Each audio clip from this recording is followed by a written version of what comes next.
and I'd come back and it would be dead by the evening.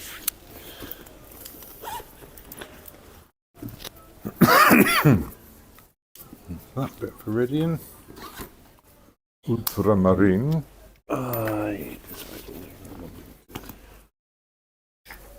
Thing.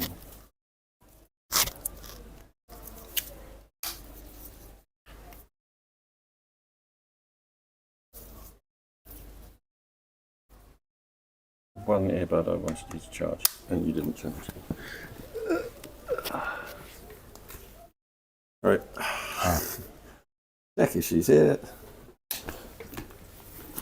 That's better. Sounds good. Right, let's get on. Make sure that we are on YouTube.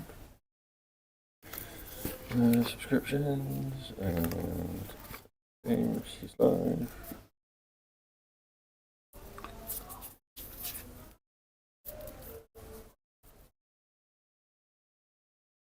Yeah, we're all good. Hey, is everything? Are we live? Are we? We are live. Hello. It's that time again.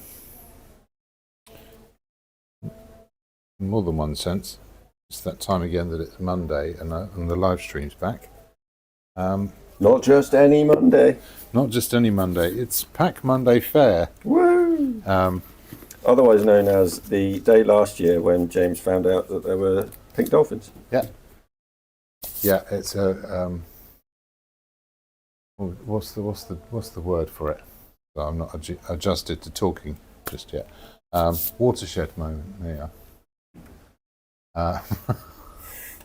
A fundamental change to my reality happened last year when I found out there were pink dolphins, and that, more to the point, it was a bit of a lesson in not just humility, but also I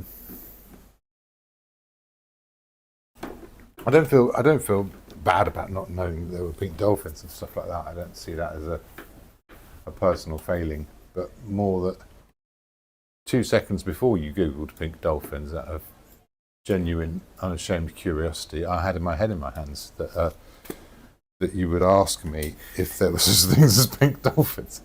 Because there's this thing of, I think if there were pink dolphins, I would know about that.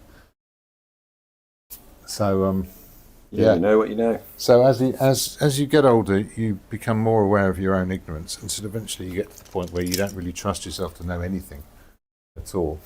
And it looks like I'm getting there. Okay, so hopefully it's a good picture tonight, because there's a new camera on this. And Let us know in the comments below. Is that what they say on the YouTube? It is, yeah. Okay. Once you've hit the like and subscribe button. Like and subscribe. Yeah, I won't be doing any of that. Although, you know what? I'm surprised I didn't have anything chucked at me. I was suddenly reminded, I'd completely forgotten about the Buy Me a Coffee thing, which I had really tried in earnest to set up, but it sort of hadn't really taken off. But there were some people that wanted to support me and did, and continue to, which I'm incredibly grateful. Yeah, and they have genuinely helped to sort of make doing this little channel possible and doing the paintings possible. So especially just a few select people have been supportive through that, and it's been great, and I want to be able to pay them back for that in some way. So I know the ones who have supported me, and I thank you. I also know the ones who haven't supported me. We've got a list here. And I will be after you. Oh no, hardly. But yeah, the tricky thing is if I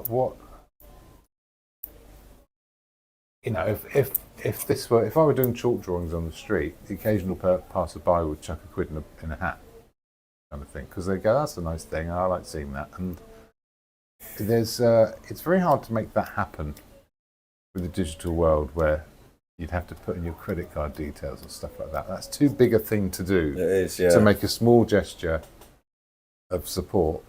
Yet some people still do it, and like I said, I'm very grateful for that. But yeah, I still haven't really solved that problem of how do you make that sort of easy contribution. Now, there are some platforms that people use, like Patreon and stuff like that, and a lot of the people who support people through Patreon have a Patreon sort of account thing by which they, subscribe, and they'll have various people that they support in, whatever small way, and they can sort of browse between them and see what they've been up to and get updates and stuff like that. But they're only putting their details in once. And supporting artists or musicians or makers or whatever it might be is something they like to do. And so there's this one platform where they can do it for all of them, and not typing the details in every single time they find someone who's doing something interesting they want to support. So yeah, Patreon might be the answer. So I might try that. I still have the content from the Buy Me a Coffee thing, but there wasn't much I could do. And I can't do much that isn't already on YouTube. So the only thing I could do is really restrict what I already put out there, for free, as it were, and then, have a limited availability to everybody, and then it's like a paywall, and I don't really want to do that either. But yeah. So anyone know of any really great solutions to that? So yeah, so tonight I've got some onions. I've got a plastic bag. They're like little ears, the handles of this plastic bag, and I keep moving them around. Oh, come on, behave. So I want to create a bit of dynamism here, which is some changing angles. Box that's meant to be a background. Yeah, hopefully we won't have a collapse as it goes along. That's pretty good.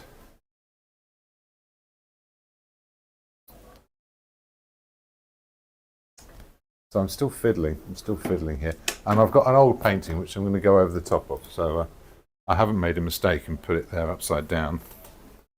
The upside down helps one to ignore what was there beforehand. Although I don't find that particularly hard to do. I've always been quite good at ignoring things like that. Still not happy with this.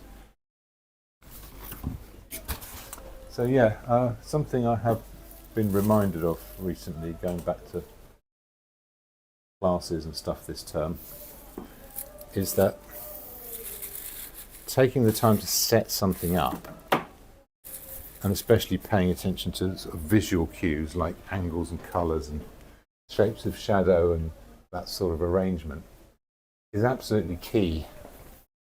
And so it's worth taking an extra bit of time at the beginning just to get things looking right. So that, I prefer the shadow there. And there's some dynamism. It balances with the position of the onions. And I've got the onions in that net thing. And I think I might keep them like that. I think that might be quite fun. And there's always an element of guesswork as well. I'm absolutely not convinced this will make a particularly good painting. It might not. Don't know. Is it interesting enough to me at the moment? Yes, it's interesting enough to me at the moment to sort of start playing with it. And I'm already thinking of my priorities as well, of what's going to be interesting. And the handles, which are like little ears, will give us sort of a structure. The onions are like a sort of ballast almost, they sort of hold things still. The 3 in the packet is quite good. I probably won't do the little white label. I've got a colour contrast, which is a big thing. And I've got some clear areas of shadow. And if I put those shadows in at the beginning, here and here, then they will sort of give me a structure here. And are the handles going to fit in? Maybe the handles can come off the top, it doesn't matter. That one carries on up here. So that's the top of that handle. If I just quickly sketch in where that line goes. then I can see where the edge of the composition would be, which is all the way off here. That other onion would be over there somewhere.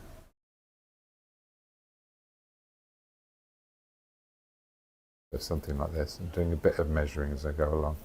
Got this big shadow that wanders over. Extra bit of bag. There's a sort of a gap here on one side. I'll carry on with this, just see how it kind of looks. There's some extra shadows under there. It sort of carries on over. Oh, that's all in the wrong place. Oh, or is it? No, that's okay. Some extra blues, this sort of bag underneath. Yeah, a few of those sort of funny bag shapes in. Little wobble at the bottom. Okay, I'm starting to see things that I wasn't seeing before. If that follows around like that, then the edge of this bag moves over. The bag is growing now, which is going to put the top of the handle up here. That means the other one's going to go off. Although the handles could be different sizes, so I could kind of play a little game of sort of resizing thing, or artistic license. I quite like that going off the top. If that's here, that's going to be there. Oh, hang on. Sue Tressida said hello. Hello, Sue. Nice to see you again. I'm glad you found me in fairly short order last week. I thought no one would really notice, but you must have notifications on or something. So don't worry, Sue, I don't know how to switch those off either.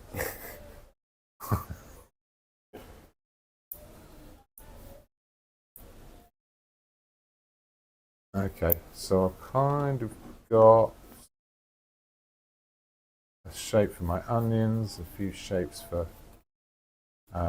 bag.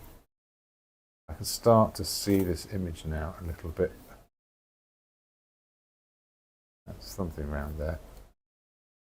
Yeah. So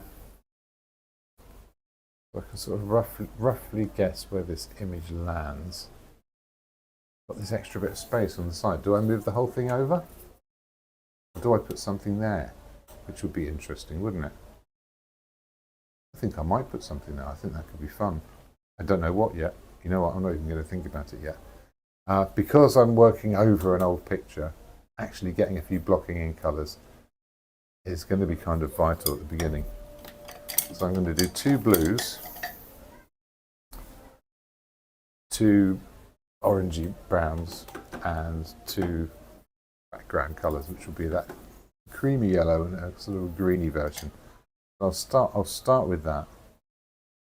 I've got some unbleached titanium here and some normal titanium white, which is quite strong.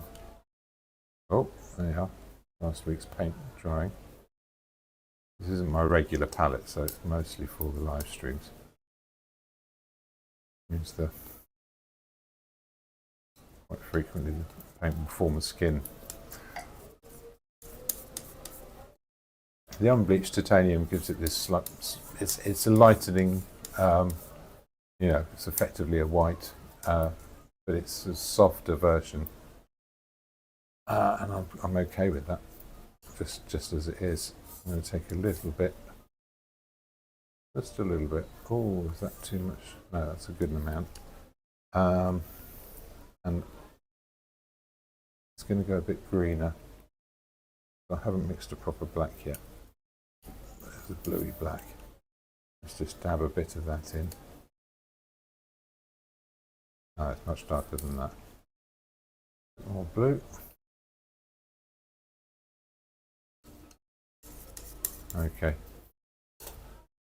So yeah, the titanium white content in here is going a long way.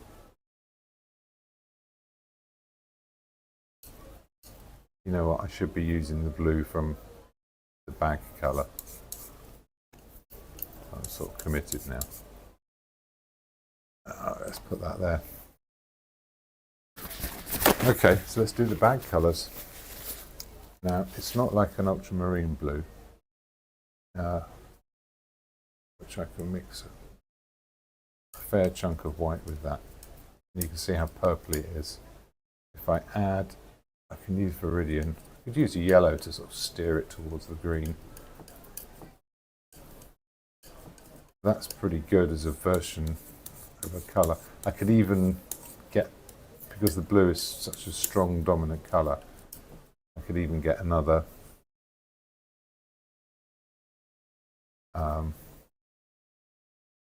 blue out, like a Talo or Phthalo or whatever it's pronounced. Blue, Prussian blue, even, though that's a very unmanageable pigment. It's such a tinting strength, and it's got this sort of this chemically quality on the eye. I don't know how better to describe it. Now, where this goes into shadow, it does go more ultramarine. So a bit of brown just to take the edge off. That's too much. Put that with the black. So some fun little experiments going along here. Let's use a bit of that unbleached titanium.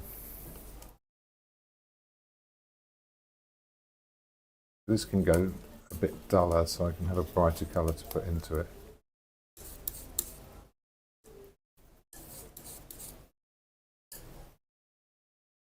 Put a bit of that black in, a bit more of the blue.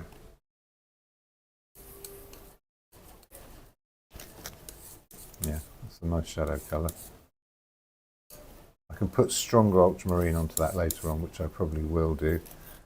And it's also quite a strong, intense colour. A sort of darker version of that turquoisey colour. Tiniest bit of white, just to get that to show up. Steer it along with the Viridian.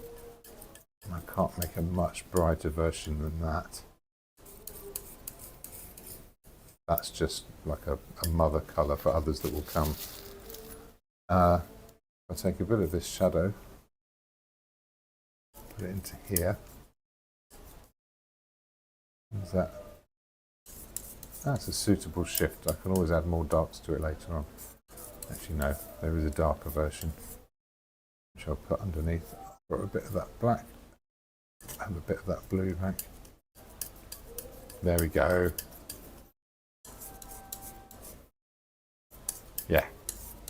Okay. So I've got. Yeah, I'm going to mix a lot more black now. Let's scoop that up. I'm not going to need that again, I don't think.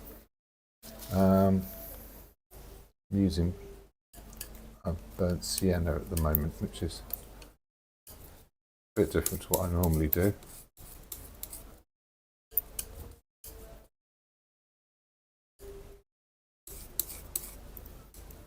There we are. I'll probably use that direct and then add other colour in it to lighten it. It's the last thing. I'm going to do a grey for the background, but you know what, this as it is probably fine. So yeah, at least there's something useful about the previous painting that I could still employ. Right, so let's go with this. There's lots of different colours in these onions, so I want to leave plenty of mixing space around it. I'm going to start with a yellow ochre and that's a cadmium red. And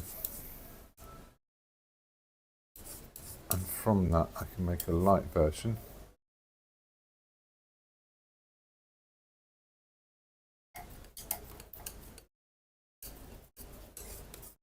Unbleached titanium in that.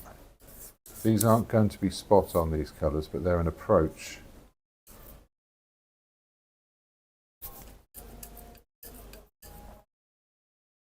I have a bit more burnt sienna in there just to keep it warm. There's a light and a shadow, that'll be fine. That'll be fine for starters. Okay. Right, big brush, let's get it blocked in. I'm going to use a tiny bit of thinners just to get the paint to spread. I don't really want a textured surface yet. So these brushes are already in the thinners, so let's take them off. Let's go with the light yellow first, because that's going to have the biggest effect. And it allows me to look at some of these negative spaces as well, which are going to be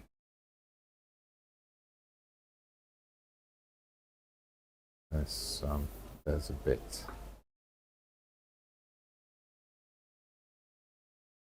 in there, quite a bit in there. So I'm sort of connecting these shapes together now. That's a bit too much of that.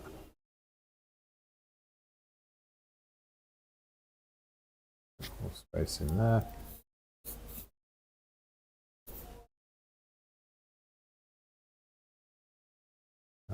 What's that doing?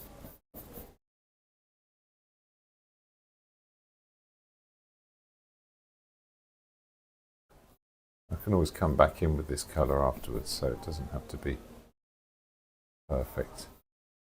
It's going to move in a bit there. But it at least gets rid of the previous background, which is going to allow me to see what's going on. This is all way too pale, so I'll keep the pale over here and then I'll mix a darker version. I've given up drawing this bit. I'm not worrying about it right now. I didn't use any thinners on this, just what was on the brush, which was enough.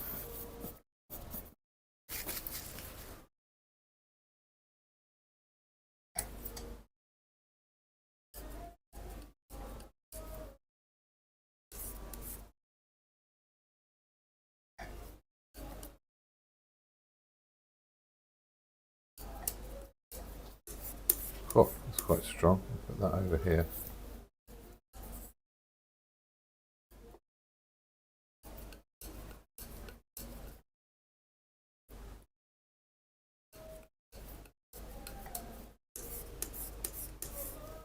If you can hear music in the background, which hopefully the gating on the microphones means you can't.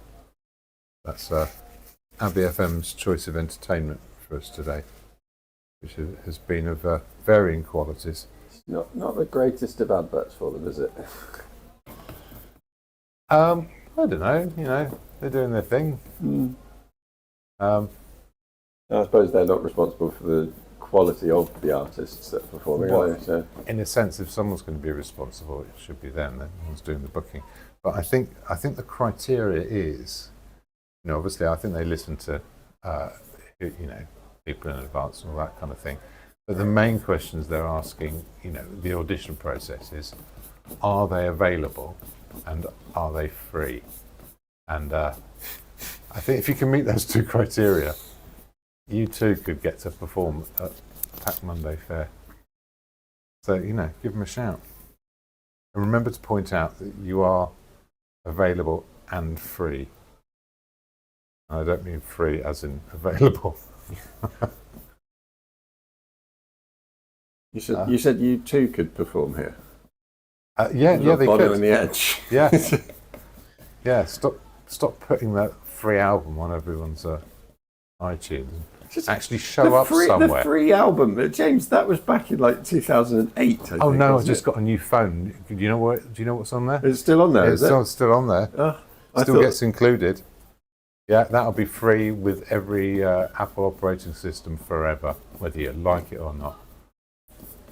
You know, I think they had a sort of a. They obviously thought they were doing everyone a favour. You know, you have to remember that everybody U2 meets are probably real fans of U2. And if you met someone from U2, you'd probably think, oh, you know, they're quite important in the music world. They've done well. They had a lot of hits. They were very popular. I remember Rattle and Hum coming out, and before that, the Joshua Tree and stuff. And they were, you know, they were a meaningful voice within pop music at the time. But also, if you are Bono, you will think that everybody wants to have it on your phone. Well, that's my point. If you're in U2, you'd go, well, that's a wonderful gift we can give to all humanity. I think that's genuinely what they were thinking. You know, I'm sure they were very proud of the record and thought, what can we do? And rather than like making more millions of pounds out of it, they thought, hey, Well, I mean, I'm sure they were still making millions of pounds out of it, but Yeah, Apple paid probably them for fewer it. millions of pounds than they would have made otherwise. And yeah, so let's give them the benefit of the doubt and assume nothing but good intentions. But it was somewhat misjudged, wasn't it?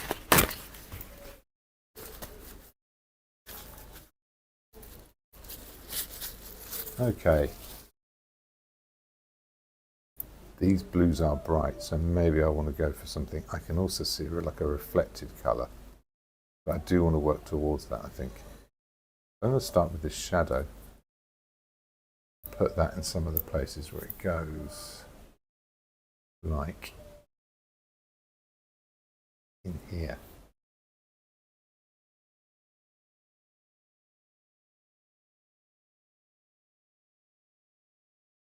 And there. I'm already thinking ahead to what's going to give this plastic bagness, you know, some even more dark in there. Maybe I'll do the really dark blues first. Get a little bit more marine in there. So there's some very dark blues up here. You kind of cross over and go in here as well. Change back to normal ones up there. Where else? Here.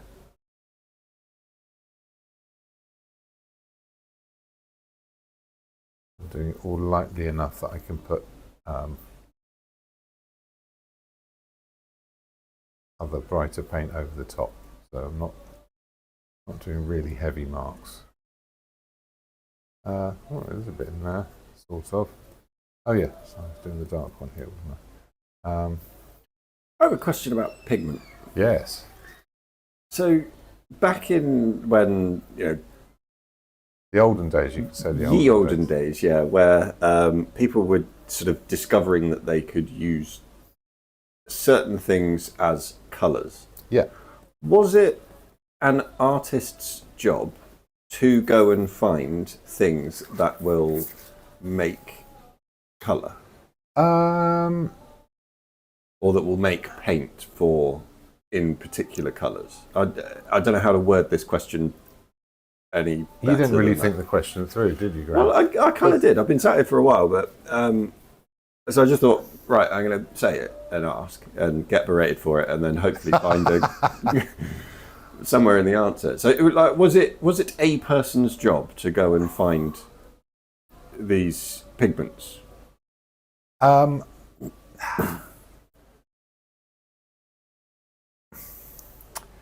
Well, think about where we are now.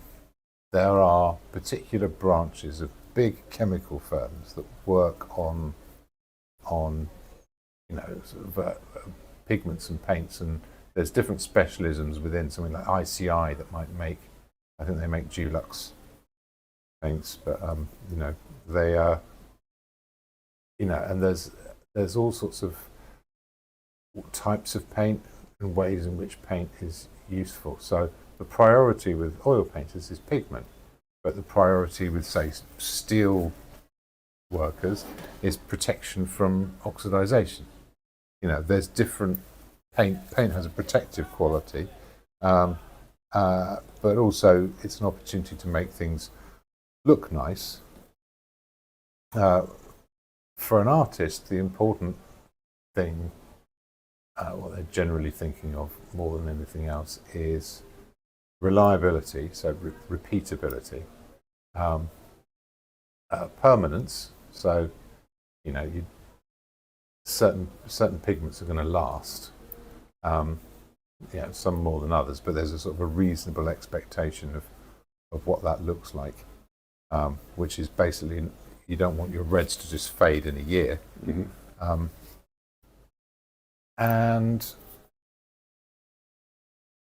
Yeah, and then cost. I guess that's probably a big part of it.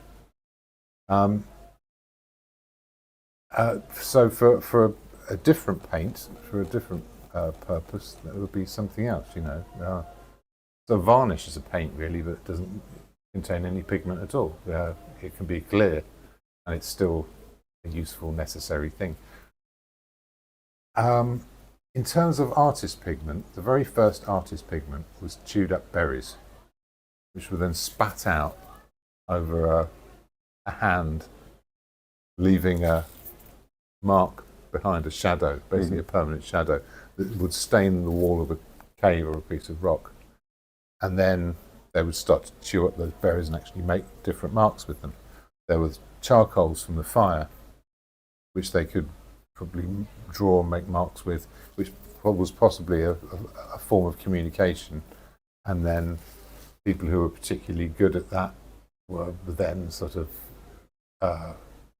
charged with the job of, marking the calendar on the wall of the cave or whatever it might have been. So these are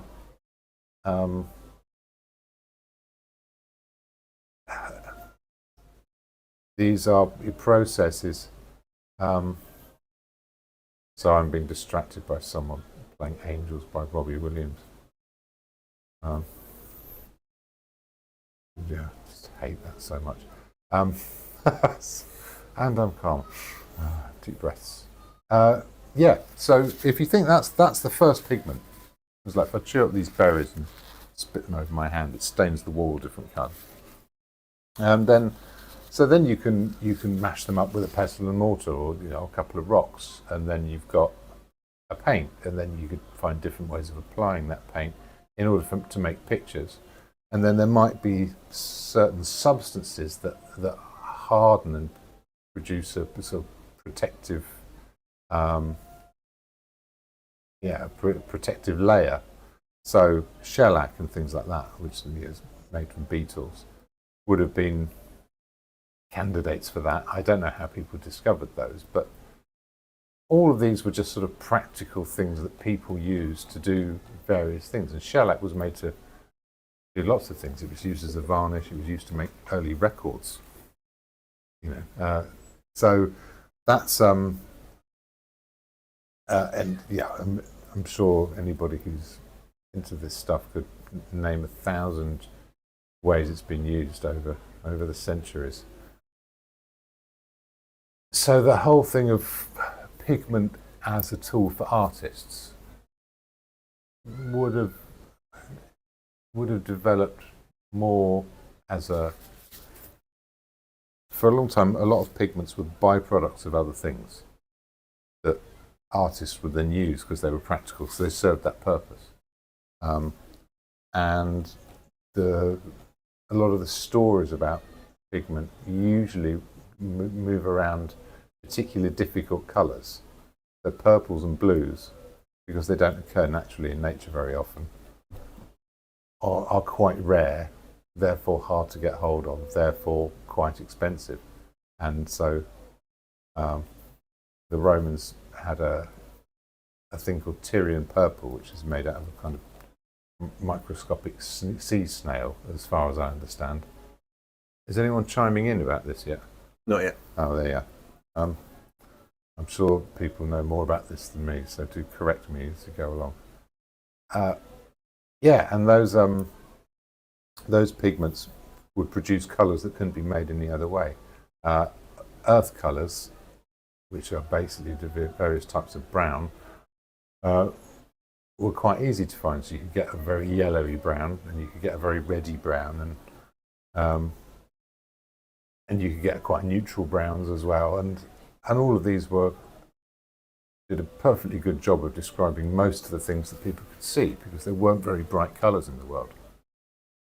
You had trouble when you were looking for very, very bright reds.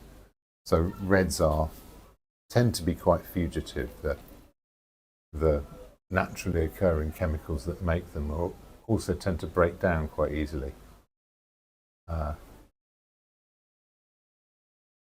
They're sort of reducible to other chemical states, therefore easy to make go away. Whereas something like a carbon black, it's not changing to anything else in a hurry. Mm-hmm.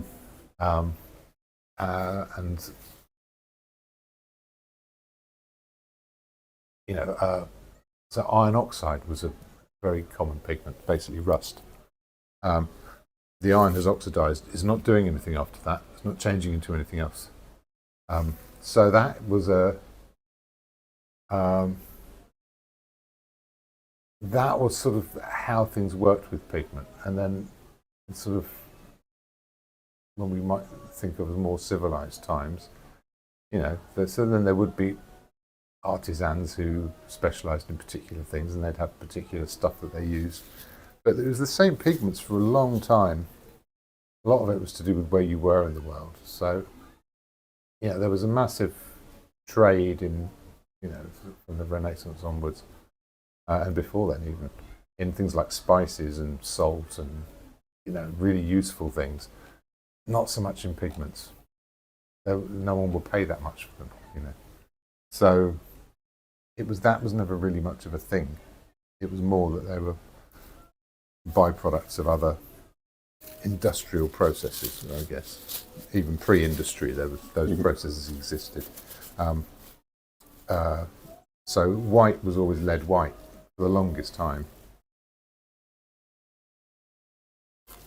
Now I'm thinking about this blue here.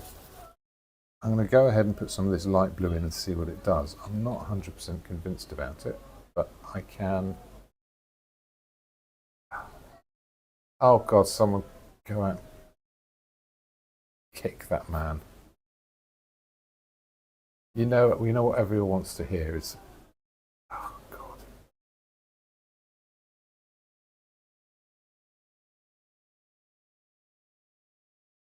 Oasis did that song best, and it was still terrible when they did it. So there's no improving on it.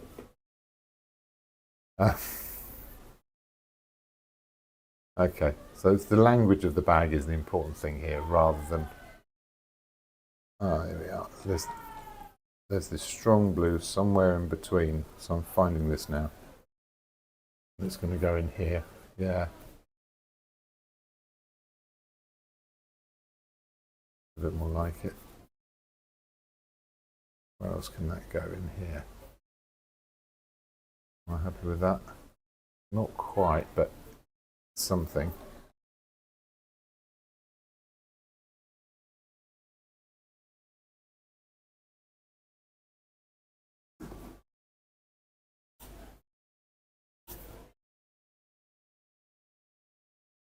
Playing along ish. I'm just going to do a brush mix where I brighten this up. I might go for some of that strong colour right at the beginning. Where is that more ultramarine? No, see, I'm losing my tones already. I'll go back to the light one. There we are. This will have some bright highlights on it later on, but to begin with, that'll be fine.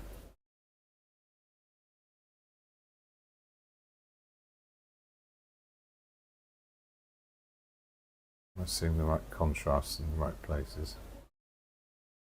Not exactly. Yeah, it's a good thing about oil paints, you can scrape it off.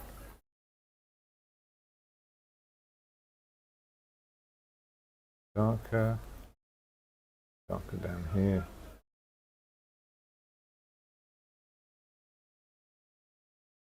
Now, I haven't really thought about the shape of these onions yet, so we keep this a lot simpler. I'm getting caught up with detail too soon, which I mustn't do.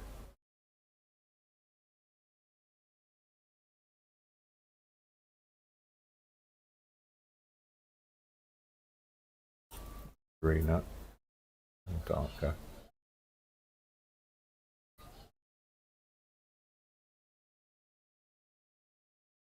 There we are. Keep loading this brush up. So yes, so what we know, when I think of pigments, I think from Renaissance onwards, and there's lots of the most famous story is about the most emblematic of the nature of pigments and how they sort of played out in a way that was important to everybody else. As in, they became expensive or they became a symbol of something is ultramarine, which I'm sure I've told you about before. You remember any of that, or you just did you just glaze over and stop paying attention? No, I remember bits about the. Don't ask me to pinpoint what it was, but I'm sure if you started along a sentence, I could finish it. Yeah. Well, that was the Iraq from Afghanistan. Yes, that's it. And so that's why it's called ultramarines, because it came from across the sea. And that was a pigment which was valued as a pigment, and the only reason anybody was getting that was so it could be used as a pigment, and that's what made it really expensive.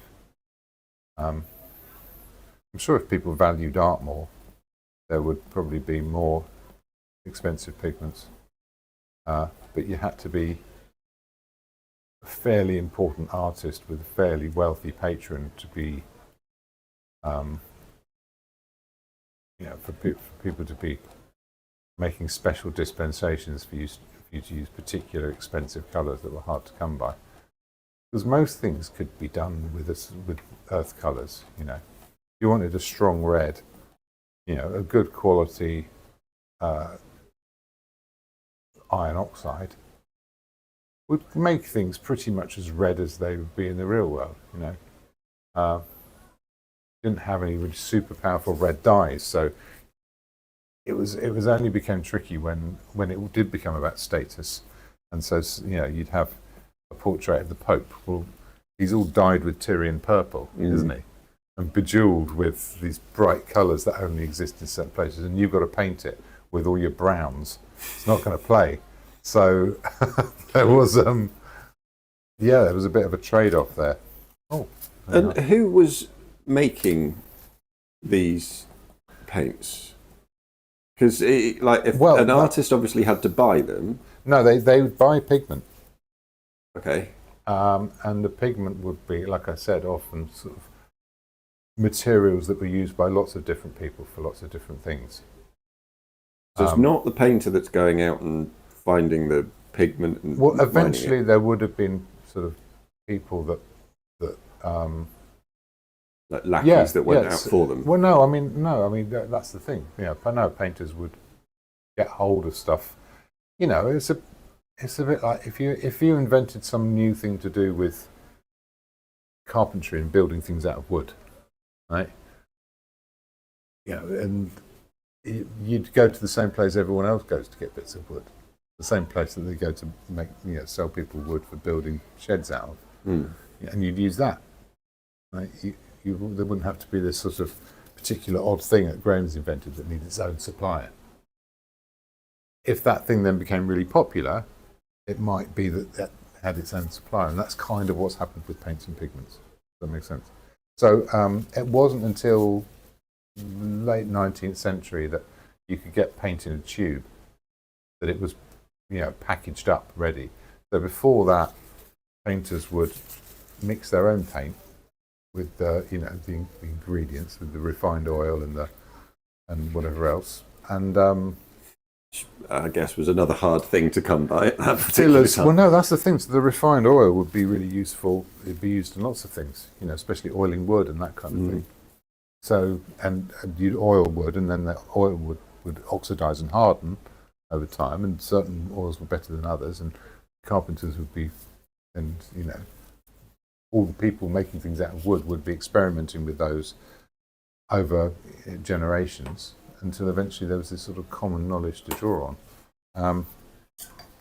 The painting technology has moved on tremendously in the last 100 years, but since they started making painted tubes, the practical ready-made paint, ready mixed paint, has come about, and that isn't the thing that used to exist at all. That was the idea that you could sort of have a load of you might get a whole load made if you had like a fleet of coaches or something like that, but then it would be more like a treatment rather than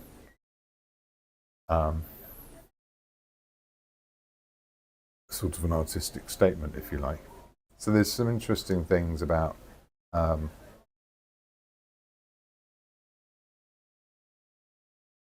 how different pigments got so artificial pigments.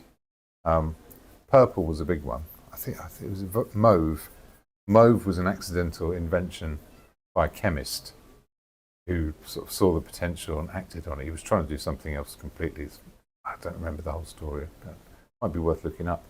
And then it became this whole fashion, because there was this new colour you could have that was nice and bright.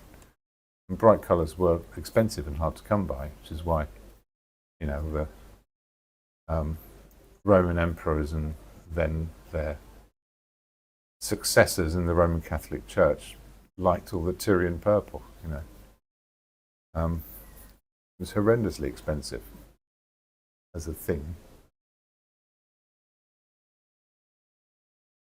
There we are. Get a few more of these darks in. Is that dark enough? 1856, William Henry Perkins was experimenting in his home laboratory in London. He was trying to synthesize quinine. That was it, yeah. Which protected against malaria. Yeah. When he attempted the reaction, it failed completely. And it left a thick, dark, sticky residue. Yeah.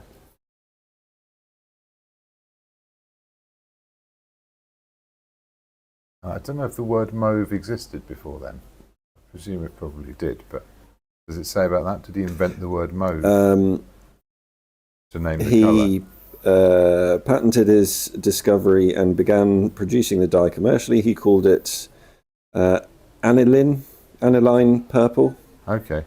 But it soon became known as mauve, from the French word mauve, meaning mallow.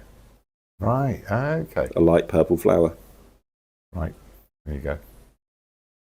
It became a fashion sensation. Yeah.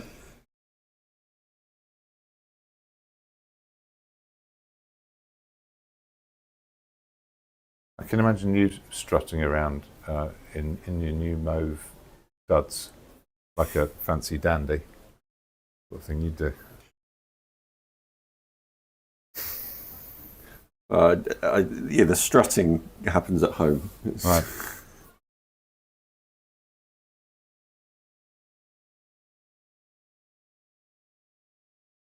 Nice mauve tracksuit, like a velour tracksuit. Yeah, exactly. It's come a long way since that colour.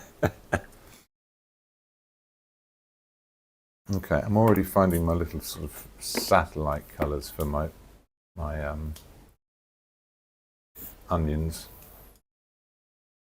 And here, getting a little blue reflection. I'm going to put that in there, see what it does. Oh, I quite like that. There's a bit in there too. Yeah, I'll come back to those. So I think now, sort of approaching these. It's so interesting how doing very little can actually end up doing most of the painting for you. That's most of it, isn't it? I'm going to go back to that shadow colour. Put some more in here. That's going to sort of gather in.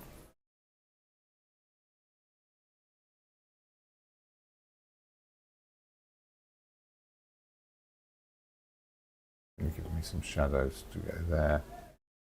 There'll also be some under here. Actually get much darker as we go across. Or a bit more of that blue.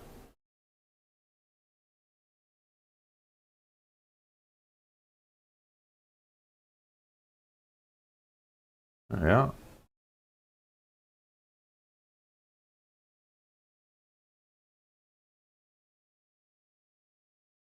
Quite happy with that, actually. As a starter, I think it's an interesting little image. If the next bits are going to be a bit more of the finer points, we are at 8 o'clock. Well, so that's a perfect time to have a little break. Time for a commercial break. Yeah. Right, we will be back. See you in 5 minutes. In 5 minutes? I know. Yeah. Really need to make a time lapse that's timed with making a cup of tea. Yeah. I'll go and put the kettle on.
Mics are on. Hey, back again. Okay, I can really start to see this now.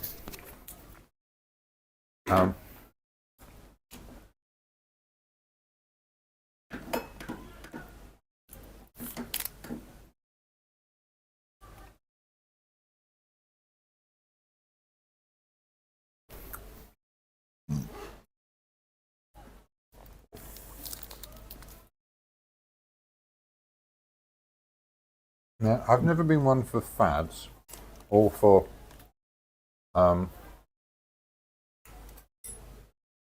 following taste or really being part of anything. I'm not really much of a joiner. I've always sort of just trundled along under my own steam, doing what I found interesting, and hopefully finding a way that's relevant to the rest of the world, or not, but not really thinking about that too much. But recently, there's a sort of an aesthetic building with a few artists I know who are playing with fairly similar ideas of underrepresenting things. So, how much work can you make the viewer do? Oh, just where you've kind of said in the past that you make something, you don't paint the thing, you make it look like the thing so that your brain works it out. And this is something every painter does, and it's one of the sort of fascinating things about painting is that you're kind of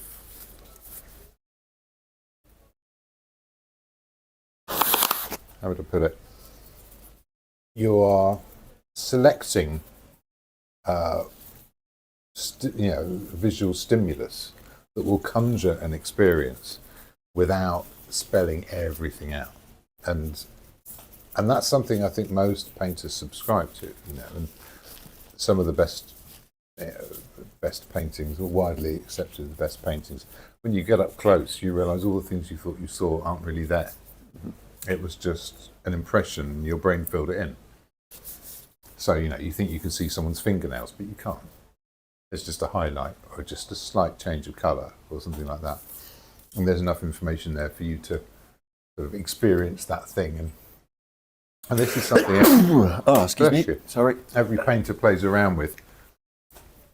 And is quite, it's a sort of a fundamental part of how you're addressing reality and perception and this sort of where they meet in between and all those sorts of things.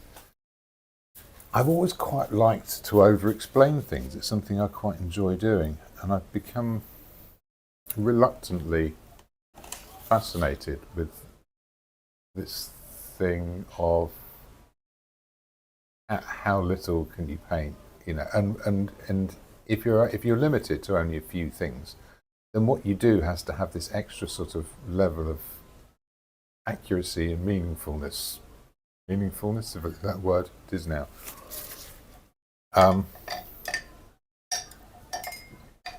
In order for it to sort of do its job, and you can simplify it into saying things like put away the little brushes and stuff like that, which is a rather simplistic thing that we're often taught as students, and I don't entirely agree with that. I think there's an awful lot of work being done by artists of the past, especially people like the Dutch still life painters, who are absolute masters of this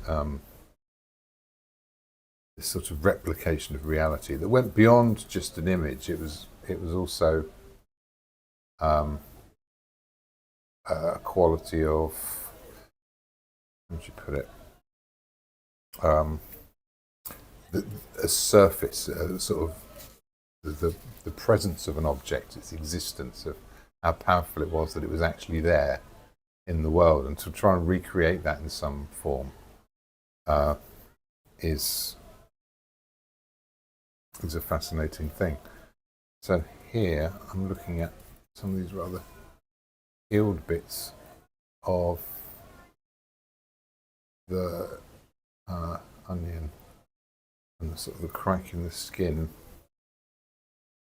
And if I can describe them well, a few bits under there as well. So there's real challenges to that, and one of which is going to be things like the netting that's around this. How well can you represent that? Well, I guess it's quite an important thing because the netting actually represents that it's onions that you have. Because otherwise, with the colours that you've got, they could be mistaken for oranges, for example. I guess so. I mean, it depends how hard of seeing you are. I mean, yeah, I think, well, that's always an interesting thing to me. So yeah, so this is some of the interesting things it brings up, which is if you want your paintings to be sort of enjoyed or at least interpreted in a meaningful way by your average person, they probably don't spend anything like the same amount of time as you do analysing the nature of how you see, and so you can end up with something that's incomprehensible to everybody, that just looks like a child did it to the untrained eye, which is, and so then how do you react to that? Do you then sort of go, oh well, let's just call everyone an idiot and not worry about it and go, it's their own fault for not being sophisticated enough to see what we see, and then you've got this little private club? Or do you want what you do to be, part of a, to be leading some kind of, how would you put it?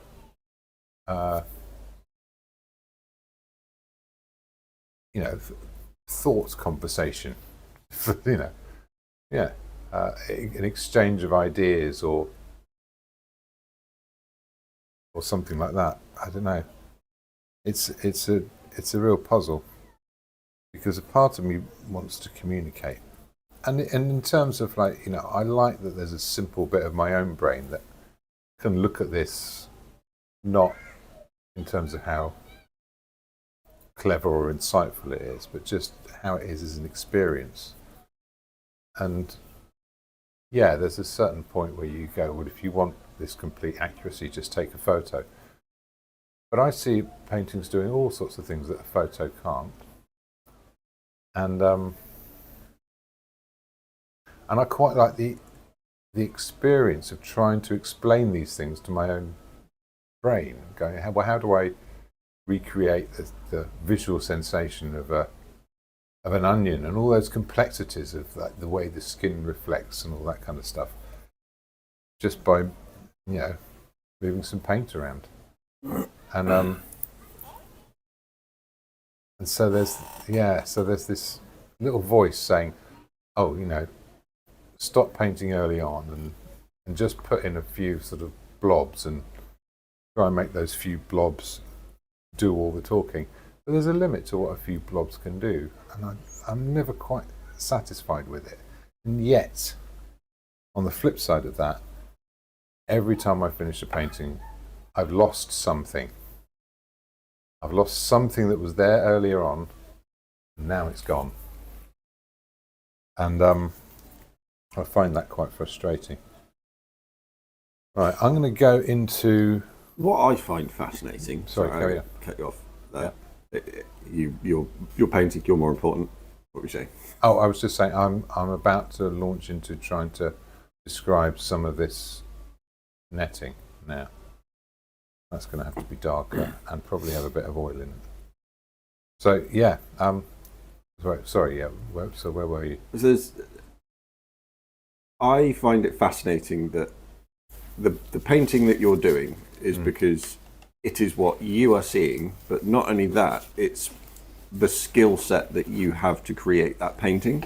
Yeah, but this is the fundamental thing, is that skill set isn't the important thing. You don't communicate.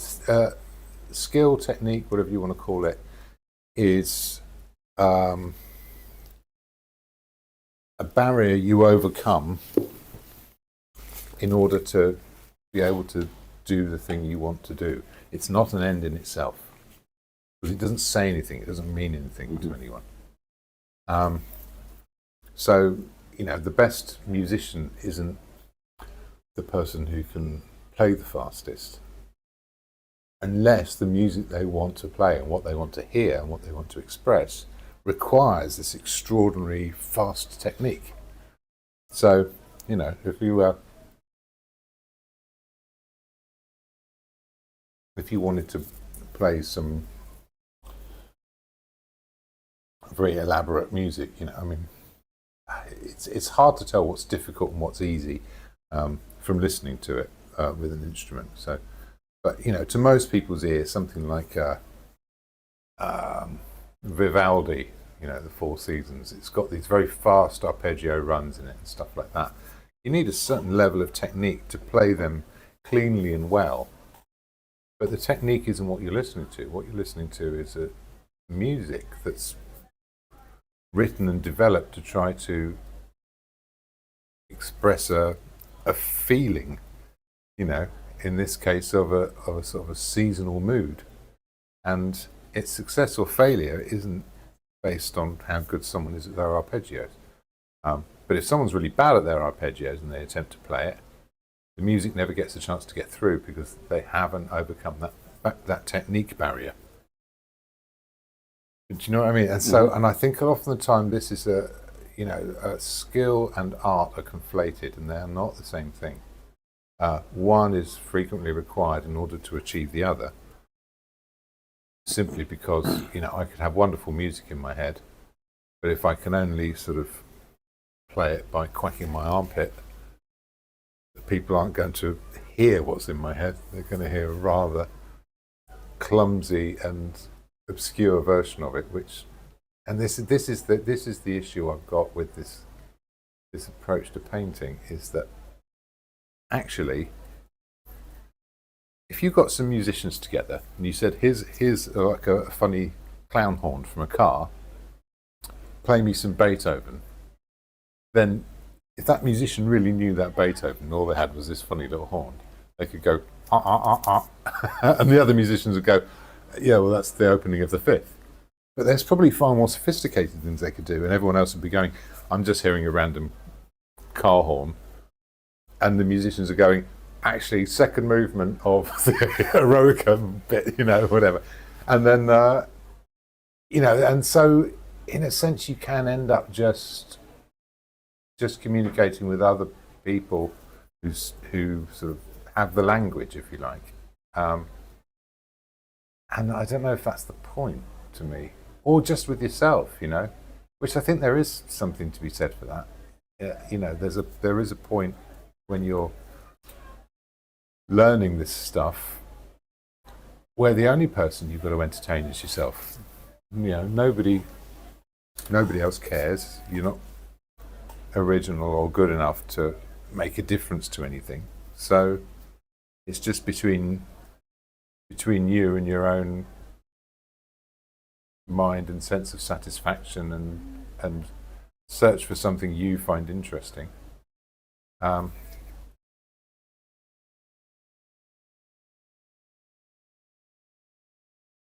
don't know if this is going to work. A bit higher up.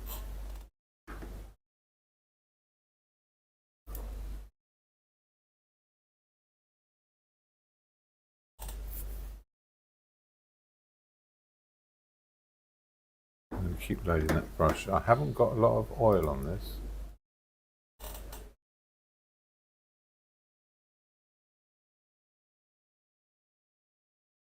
Maybe a little bit of oil would help, just to make it sit up on the surface. And am I happy with what's underneath it? I don't think I am quite yet.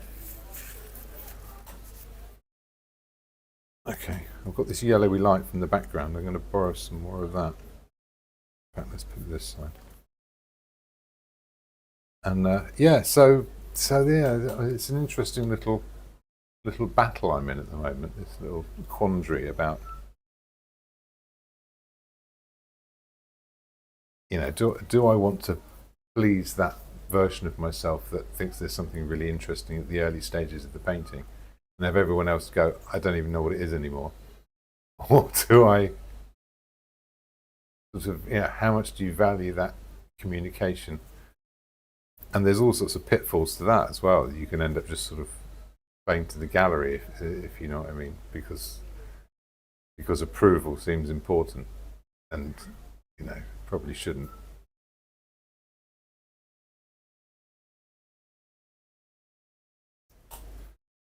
Yeah, so that's what's going on in my head at the moment. That's not orange enough.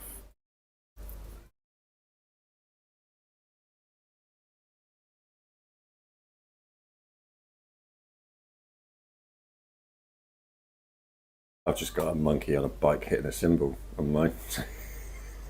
What, in your Going head? around with my head, yeah. Sort of there 90% of the day. Yeah, I mean, that sounds like, honestly, I don't believe that. I think it's either the symbol or the bike. And you just, It's just one, and I've made up the monkey. you've just persuaded yourself that your monkey can multitask, because sometimes it has a symbol, sometimes it has a bike. Don't flatter yourself, Graham.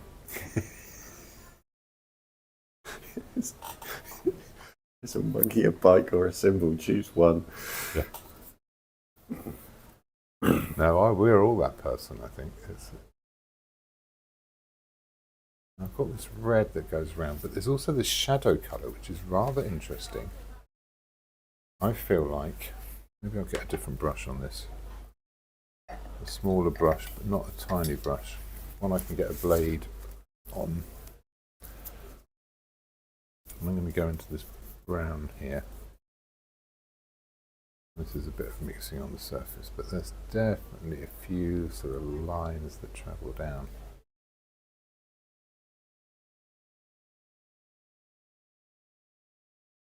At a certain point they change direction. There we go. And down here, drag some of that around. Back down here, same kind of thing. No, it's the only place that happens really. It's right at the front.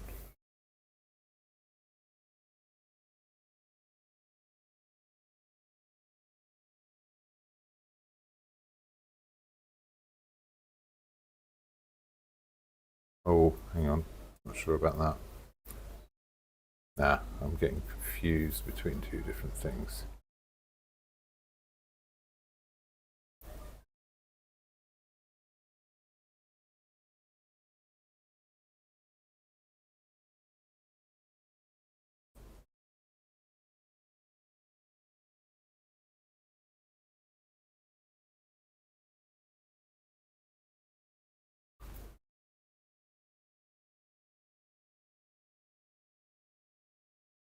I like these little details, and I like the idea that you can, I don't want to put in every last detail, but I like to hint at this sort of,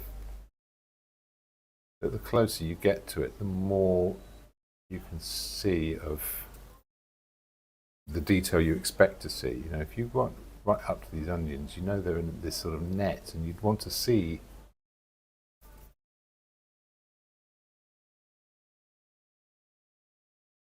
this thing. You want to sort of imagine what it feels like. Everyone knows what it's like to sort of pull apart one of these sort of nets. They put onions in this sort of fake string bag, if you like.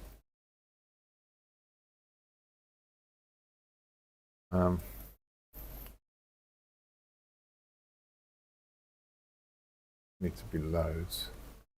It will disappear in the shadows. And back out again here.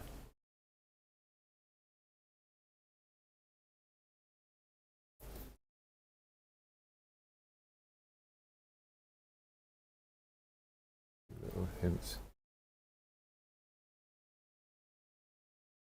Right.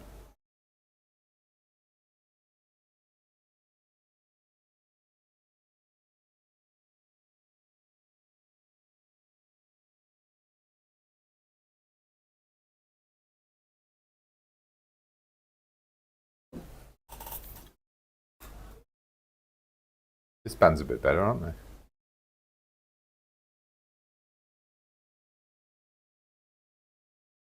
I can't really pick them up. Really? You're hearing that bad? Am I hearing what? Is your... I always fall for that. Every damn time I fall for that. I love that gag. Yeah, I know. See, I just don't expect anyone to stoop that low. Yeah.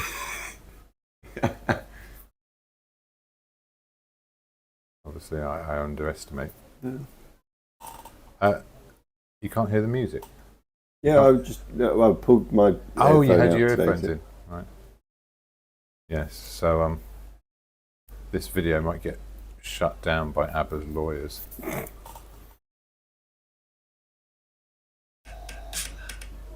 Got rather caught up here with these onions, but if I take a step back now and say, have I got some onionness? See, I have overdone that a bit.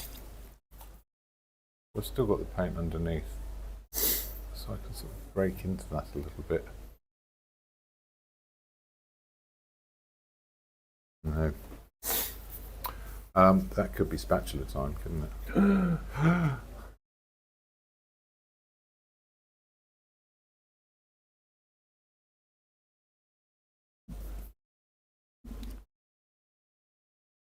A bit more of that. Now, the other approach to this could be to try and mix sort of exactly the colour as it appears, just as a blob, and put that in. Bit of artistic license there. I think I need to do a little bit of that as well.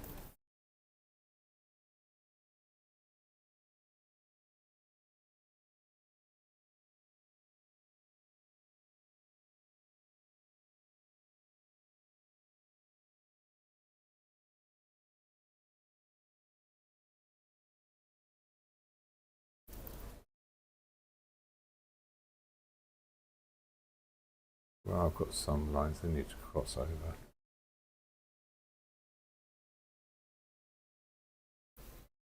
That should be enough. Where is that crossing over missing? You said you weren't going to do the white tag, didn't you? Yeah. Yeah, I've avoided the white tag.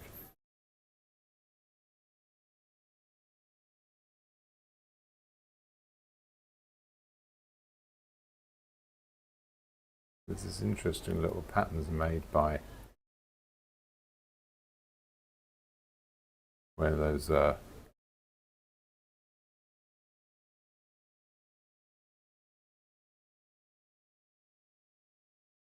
strings cross over. You make a bit more of that.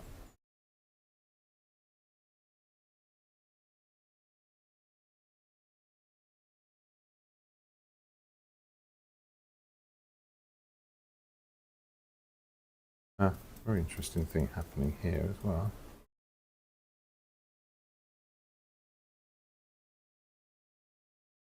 A little bit of the netting catching the light.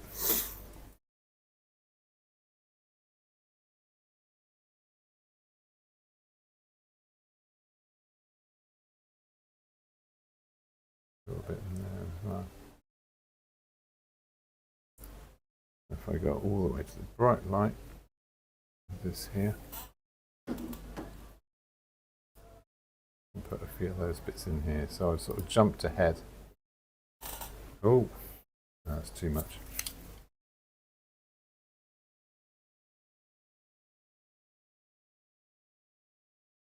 Getting carried away now.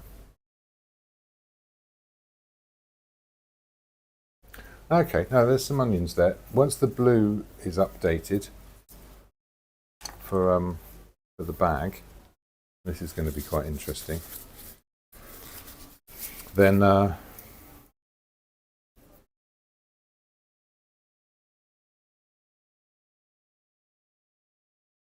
yeah, and that should work. I'm going to make a very pale blue. I'm just going to do it with a brush mix here. Almost white. It's going to go start off where those light colours really are.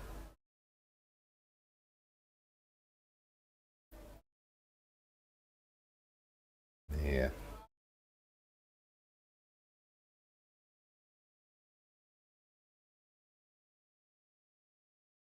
Here.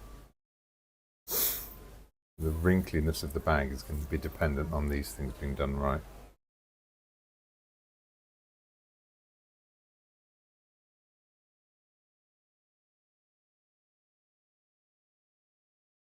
And for the tonal relationships being right as well.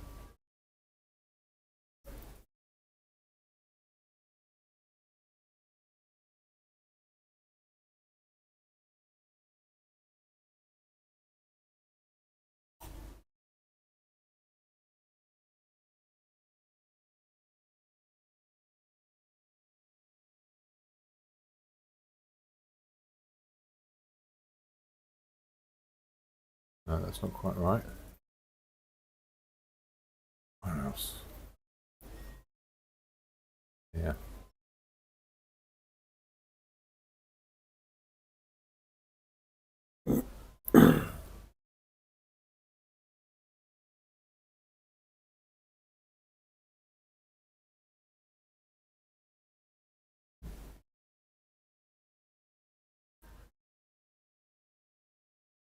Quite the cackle, isn't it?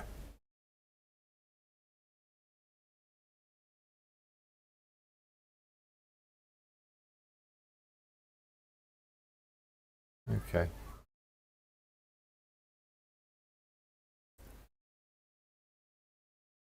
Is that enough for that? I think we've got some of the crinkliness of this thicker there. Where else? There's a bit in there.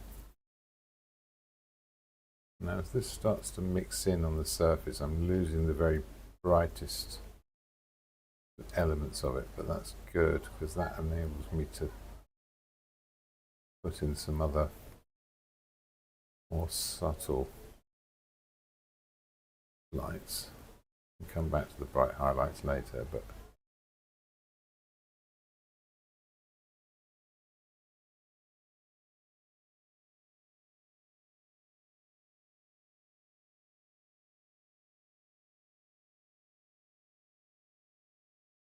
there we are.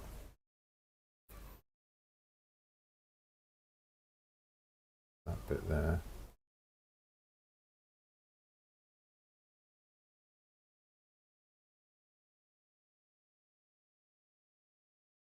This here.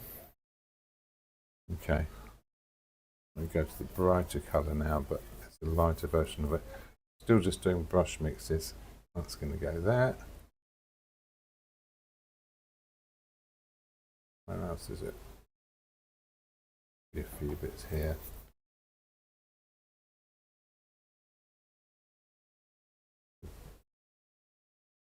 I want to avoid doing lines here.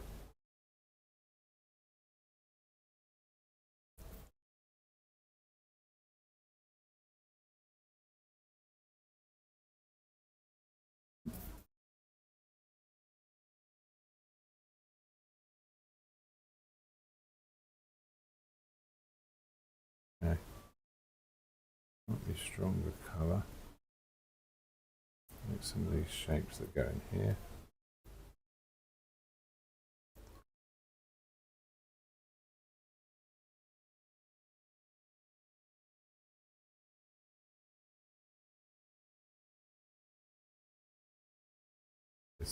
That is some fun little shapes going on now. This bit's lighter.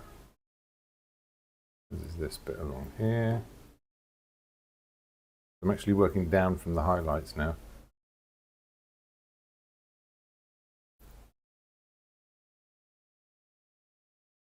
Can you explain that sentence for me? So I've started with the bright highlights and now I'm working down into the sort of darker colours. Oh, okay. Whereas usually you move out towards the highlights. Here, It seemed to make sense to do it the other way around.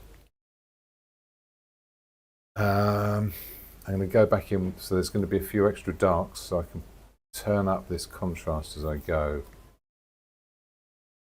So there's some extra darks to go in here.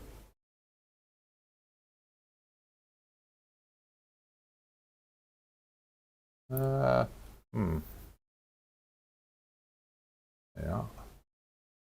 Okay.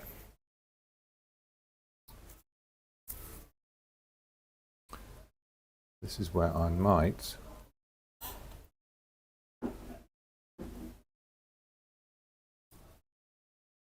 change the hue of these blues slightly. There's places where they're sort of a bit more purpley. So let's look where they're most purple in here. That's going to be a reflected colour. In here, that just seems to be that highlight there. That seems a bit more ultramarine to me. Where else? Anywhere else? Is there anywhere else? I'm trying to look at the whole thing and say, actually, yeah, other than that, it's just where there's really deep colour.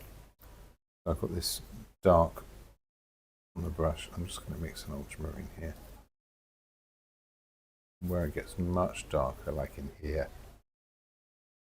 It's still too muddy. I'm going to have to clean this brush. We'll get a different brush. No, I'll just clean this one. It'll be fine. Managed not to stick the brush into my tea then. Yeah. Is that one of the kind of always a win 101? Yeah. That's standard. Any artist watching will know that one. It's especially bad for watercolourists because they usually have something fairly distinct from a mug. Yeah. Very few watercolourists will drink coloured squash at the same time as painting. So you're painting pink flowers and drinking Ribena. There's just 100% chance you will poke the brush in your Ribena. Well, maybe sort of the go back to the pigment conversation. Maybe they're missing a trick by not flavouring at the same time. Yeah. What are you proposing the idea of painting with Ribena or blackcurrant flavoured paint? Yeah. I suppose it's much the same thing, isn't it? Yeah. But I don't know about how fugitive Ribena is. I mean, it does stain pretty well, doesn't it? Yeah. So, yeah. You could do it with red wine, I guess. That would be. Yeah, I mean, it would go brown after a while, wouldn't it? I suppose so, because grapes, fruit, all that. Well, getting back to the pigment conversation, this is a big part of what's going on with pigments, is that you learn the behaviour of different materials, familiar materials, over time. So it's interesting, in a time of sort of modern chemistry, you can make all kind of different vehicles for pigment, to make different paints. And yet we still use these sort of refined oils and stuff because, first of all, nature has a well-developed recipe book that it's been working on for quite a long time. And also people have been using these materials for ages, so we know what they do. And we know they work. And we know what happens to them over time, and we can sort of work with that. And it's kind of interesting how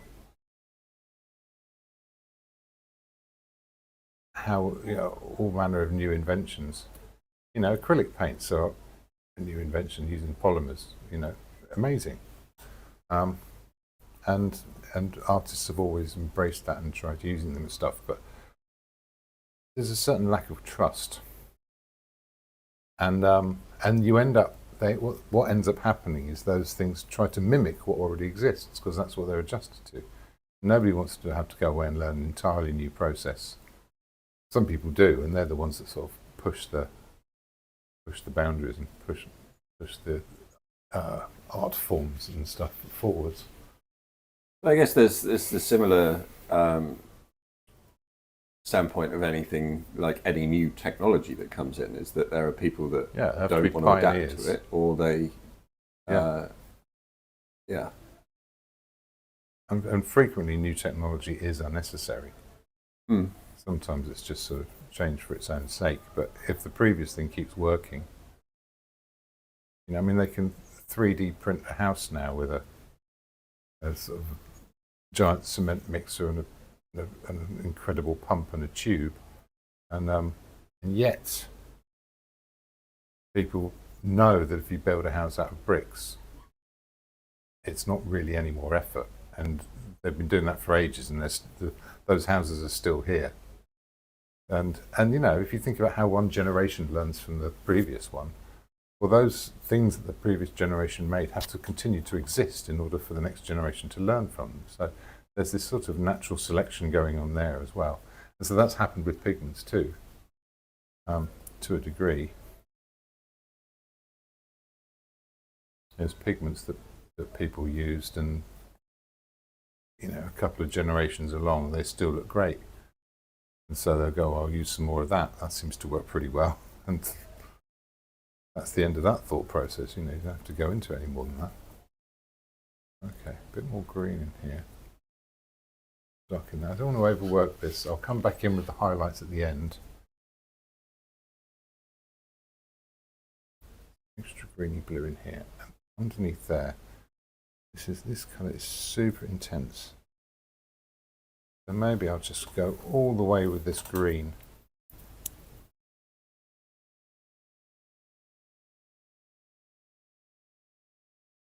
Now I could have gone to another blue, but I think this will be okay.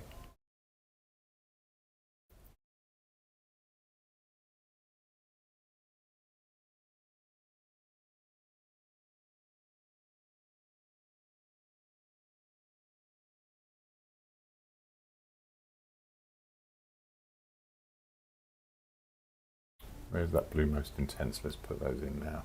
Oh, that's still lighter.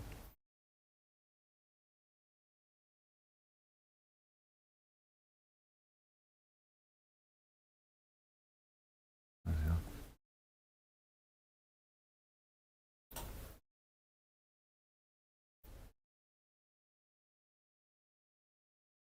we are. Okay, am I labouring this now? I don't think so. It needs to be brighter.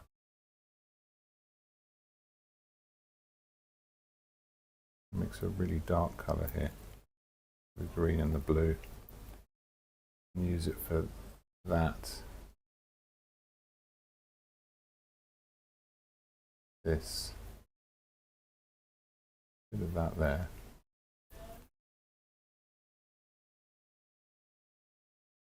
Bit of that there. Okay, start to sort of build up the contrast now.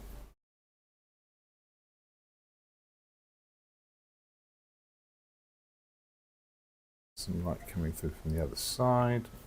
That in here as well. I've got a nice sort of variety of colour shifting with this bag now. Go back to those strong colours just right at the end. We're going to need some in here. Other than that, I think that's pretty good. Right. Bright highlights.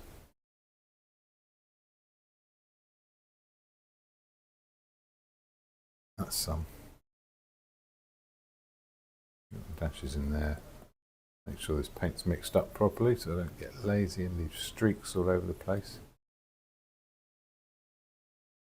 Just try and get the language of the bag in now, the way these different creases would turn up.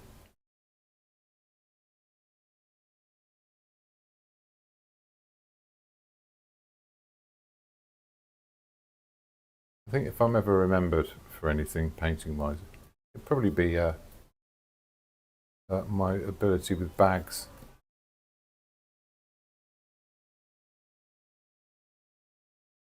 The artistic bag man. People will remember me as the bag fella. See the one that painted bags? Yeah.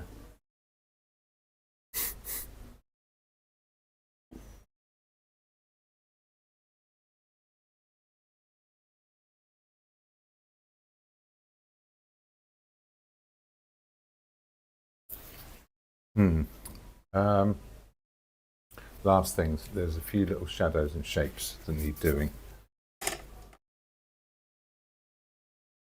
So I've got this. That's going to be some shadow there.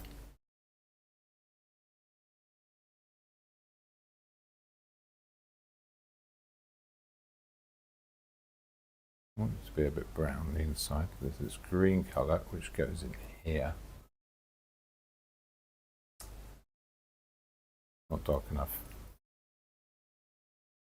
Somewhere in between. Take the worst of that out.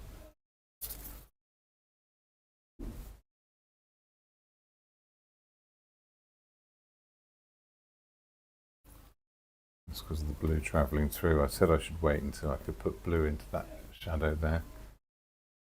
I'll do that now. There's a brown.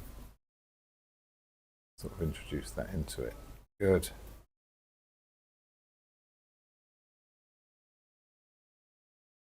Yeah. Back into that bluish colour. Here we are.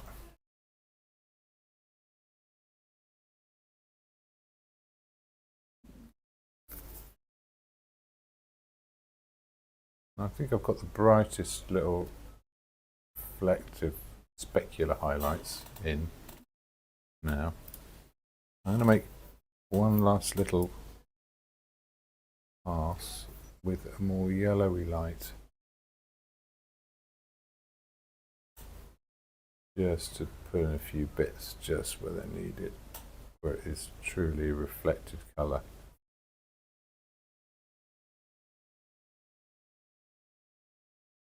There you are. I think that creates enough of a difference.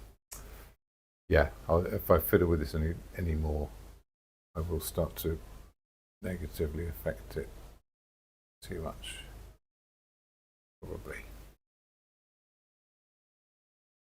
Yeah, leave that alone. Right, how are we doing for time? It's 9:45. Okay, well, that's good. I've got these shadows under here. They carry on over. They get a bit, well, actually, I've got this magenta colour. Let's get a bit of that and a bit of white. Just tip it towards the blue ever so slightly and put some of these little accent lights in.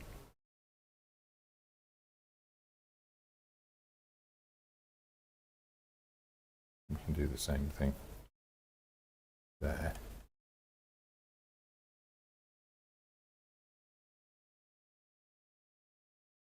Sounds like they're packing up already. Yeah. Sort of bit. So I've got this grey I made. A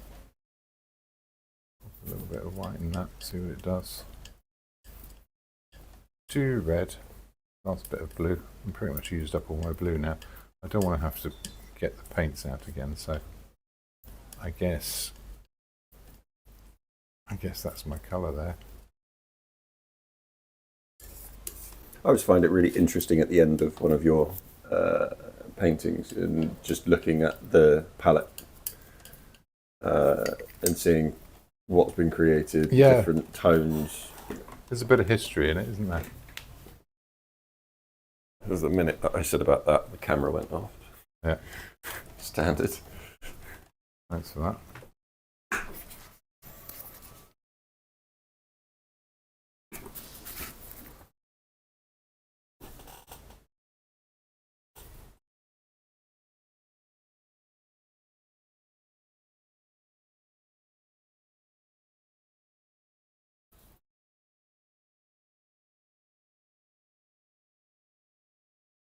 Break that up.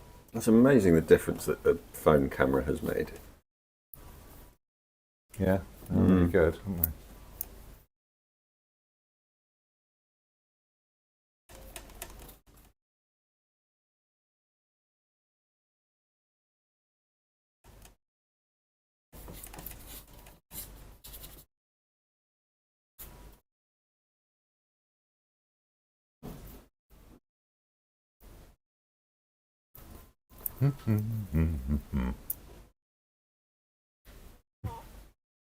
What is that musical instrument? The bloke. It's a pipe organ, I guess.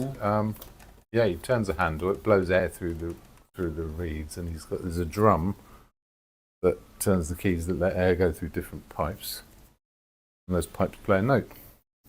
So it's a bit like a piano roll. So is he actually playing anything, or is No, it? he's turning a handle. That's all he's doing. Yes. If he's doing that all day, Man, can he turn that handle? Yes. That would drive me insane. I know. I think he must be a bit insane. You know what I'll do? I'll be the guy who sort of stands next to this machine and turns the handle. Then I get to listen to this amazing music all day. It's an odd thing. I mean, I look at the whole of Pack Monday, and I'm not going to. I have no criticism of anyone else's life choices, but sometimes you look at what someone does and you go, "Hey, yeah, I get why they do that. That must be really interesting." And sometimes you go, "How on earth did you think that? Like, you know what I want is a job where I'm getting up at 2 a.m. to drive somewhere and set up." And when you get there, are you doing something like, you really believe in? No, I'm selling the worst tat that I could possibly, that anybody could ever find, to unsuspecting fools. Oh, what's that? No, there we are. I don't know. I just think, these people are working really hard to do something which, as far as I can tell, must have very little sort of. Maybe it makes them a lot of money. I think that's the only possible motivation I could have for doing it, and that's fine if that's your motivation and that's what you're getting out of it. But I don't know. It just seems like some really strange choices. But I mean, someone's going to love those pipe organs.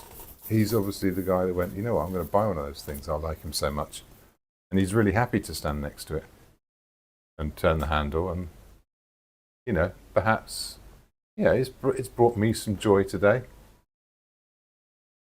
That's a reward, isn't it? There was a guy in Buckler Newton who every village fete brought out his hurdy-gurdy. Oh, yeah. And sit and play his hurdy-gurdy for... Yeah. I once did a tour where there was a hurdy-gurdy player. Lovely man, but I hate that instrument so much. It is never in tune. And it's obscenely loud. And it's got a drone, so it severely limits anything you can do harmonically. I thought we play this tune, can't do that on hurdy-gurdy. Oh, okay. What can we do?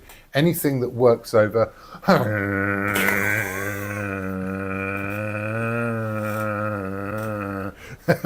That noise. You got anything that works with that noise? Cracking, we'll do that. That's going on under everything all of the time. Okay, I'm going to have how long was the tour? Oh, it was only a few weeks, but longest few weeks of your life. It was a long few weeks, actually. That was a sort of a turning point for me with that particular band. I had loads of fun with that band. They were lovely people. But, I have an awareness of, if things don't suit me, even though there's nothing actually sort of wrong, if I'm stuck with it, or if I don't do something about it, like usually stepping away, I become really annoying to the point where I annoy myself. And the idea that anyone else has to put up with that, frankly, I've spent my whole life surrounded by saints. Yeah, that's what was going to happen next, and I knew it, and I saw it, and I think I did the right thing and stepped back from it. Yes, the hurdy-gurdy could have been a bit of a turning point. Okay, I'm going to make a really bright orange here, just to try and turn it up in places. Let's put a bit in there. A few little dabs. Is that too much? I think it probably is a bit there.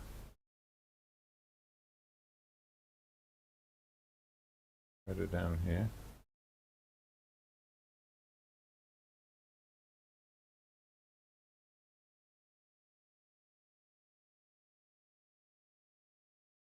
doing. Doesn't know.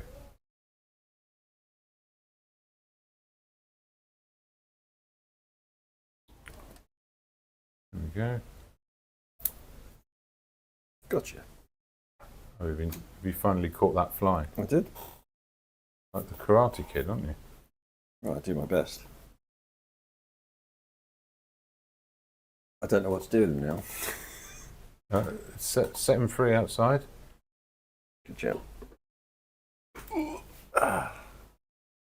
These windows just up it. Or No, you'd have to put him down. Tell him to wait on the windowsill. Behave himself. I'm sure he will.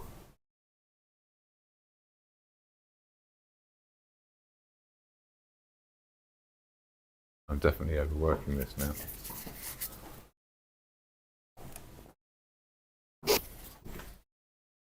Last bit then.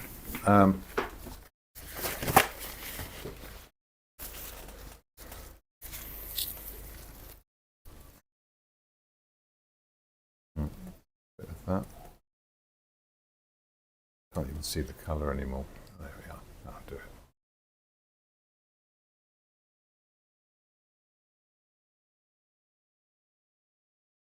Sometimes overworking something creates something really good that you're happy with. But most of the time, today, it just makes it worse. Because once you're committed, you sort of got to go through with it and go, well, this is how it ends up.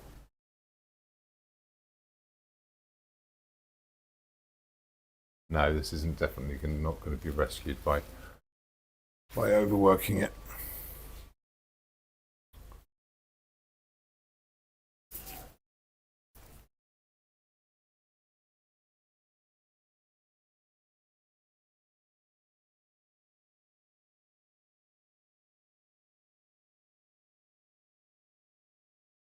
There we are.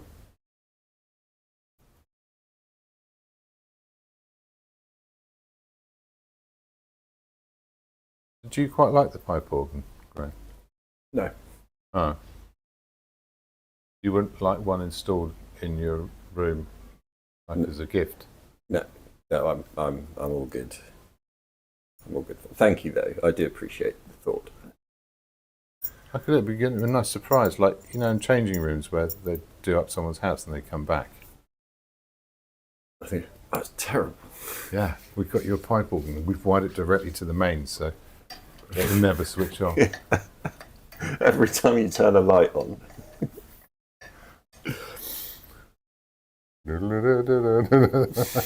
Yes. Because we didn't have enough time, we've only put one tune.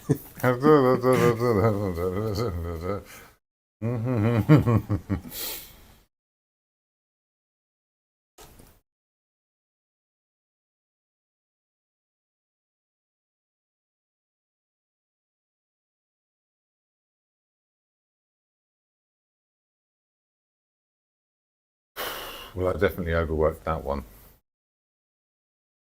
Yeah, I ended up fiddling. Am I going to sign it anyway? I think I will. I have to do it in this blue, won't I?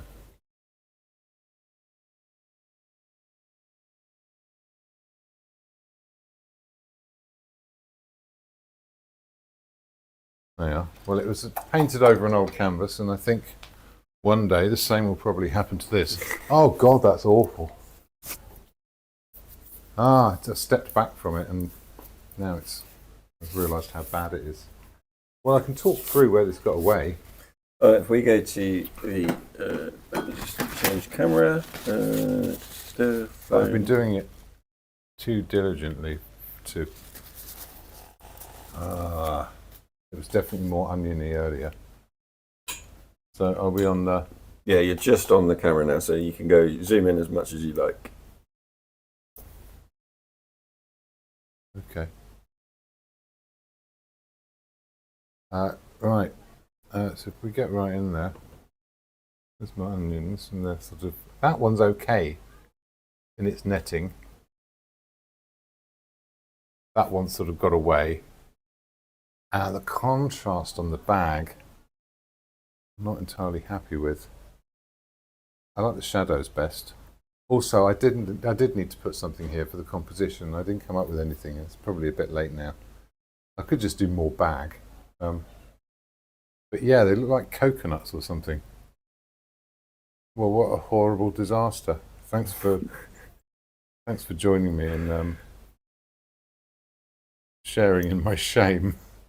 But that happens sometimes. We'll blame the terrible pipe organ music for being a permanent distraction, shall we? I think it's probably that. Yeah.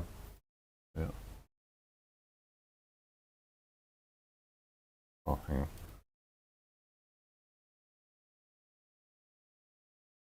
Is that better? I'm looking at the wrong screen, that's why. That one you got. Yes, there you are. Sorry. Well, you know, I'm still getting back into this. I haven't been painting for a while. I need to play around with some things and have some failures. I have had a bit of valuable failure time for the previous few weeks, but I haven't really used it to do an awful lot of painting exactly.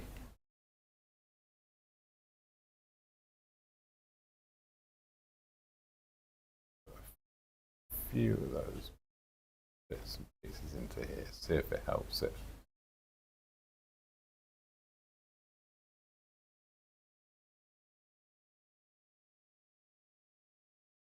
Maybe I can kind of restore that netness, or maybe there's just too much wet paint on there now. There's no way back for it.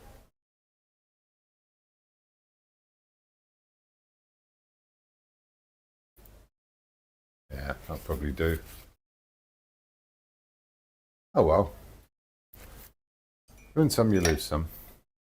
There's qualities of the bag I really enjoyed painting, and I'm looking at it and I'm kind of thinking like I've got it okay, and then I take a step back and it's just disastrous. Does that need to be lighter?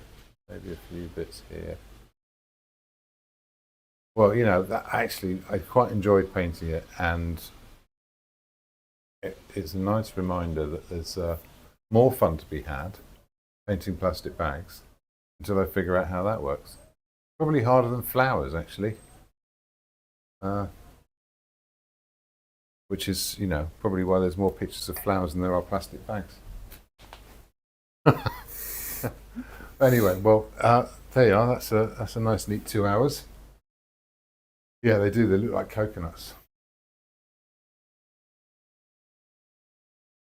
And everything needs to move about an inch to the left. And down as well. I should have made a different decision at the beginning with the composition, but you know, I just wanted to get on with it and do a bit of painting, have some fun with it. So, yeah, thank you for coming along. And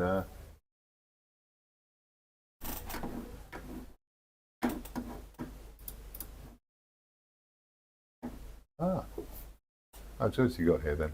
Yeah, just. Oh well, no, you did well to miss that one. Well, we'll be back. Are you coming next week, Graham? Yes. As Well, far as I'll be doing something next week. Not quite sure what yet. Yeah, I think I might need to sort of pick a project of a thing to deal with, a thing to learn to paint pictures. Well, it was quite interesting a few months ago when you couldn't get the flowers right. Was it flowers? There was a particular flower that you couldn't do, so you kept doing it and doing it and doing it. The roses. That's it. Yeah. Yeah, and I figured out a way that I like to paint them, which worked for me and produced a result. So yeah, maybe I've had success with onions before, but in the netting is a real, because obviously I'm not trying to do it in detail. I'm just trying to suggest enough of it so that you kind of, so your brain puts the rest there. Well, you say the first one really works. Yeah, so that technique. There's some defence for that approach to depicting an onion in its netting. I think maybe I just have to take my time and really fill it in. Or is it that sort of lens of colour, which is more concentrated in some places than others, and represents another shift. But then you've got the light and the dark with the onions, which I've lost. So the shadows aren't dark enough. I suppose it depends how you move your head around. But yeah. And you look at the screen, you look at the two next to each other, and you go, they look pretty similar. And yet, there's a quality missing from it. But, you know, lesson learned. Yeah, so who knows what I might try next week. Always happy to hear suggestions. And maybe I'll go back to something I can already do, like glass or something. But, you know, where's the fun in that? Got to try things out. Well, yeah. See you all next week. Yep. Cool. Hello.